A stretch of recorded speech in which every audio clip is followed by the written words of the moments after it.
Bonjour et bon ramadan. Aujourd'hui nous allons réaliser les sambusa avec deux garnitures différentes, une au thon et une au bœuf.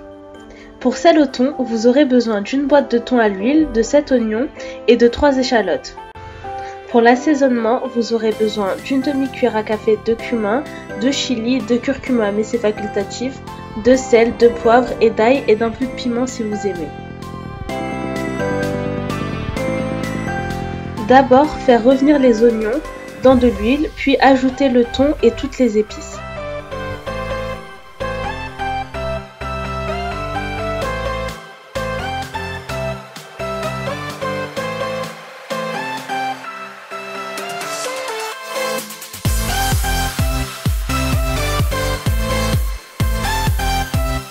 Après avoir bien mélangé, vous laissez l'eau s'évaporer, puis vous mettez de côté la garniture pour qu'elle puisse refroidir. Pour la garniture au bœuf, vous aurez besoin de 2 bouillons, d'un piment entier, de 10 oignons et d'ail. Ça permet de cuire le bœuf, mais ensuite vous allez le couper en petits morceaux, faire revenir des oignons, mixer juste le bœuf, puis mélanger l'oignon avec le bœuf et là vous avez votre garniture. Maintenant, on va s'attaquer au pliage des sambusa. Donc, vous allez d'abord préparer de la colle, entre guillemets. Donc, vous allez mélanger de la farine et de l'eau pour obtenir une sorte de pâte assez épaisse.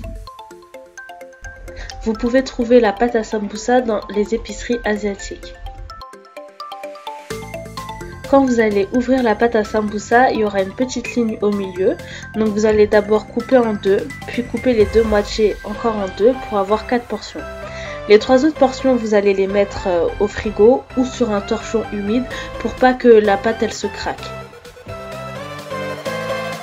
Maintenant vous allez prendre 2 fines couches de pâte pour pas que la pâte elle se retrouve trop fine lors de la cuisson.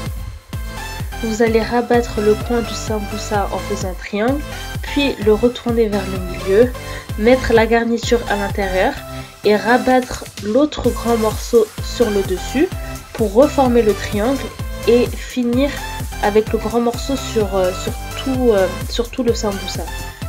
Ensuite, avec le petit morceau qui va dépasser, vous allez prendre la colle qu'on a faite avec la farine et vous allez le badigeonner pour que ça puisse bien s'imprégner avec le sambusa.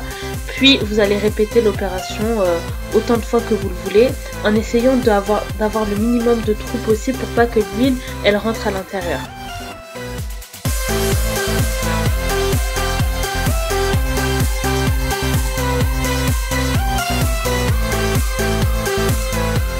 Pour conserver vos sambusa, vous les mettez dans des sacs de congélation puis direction le congélateur.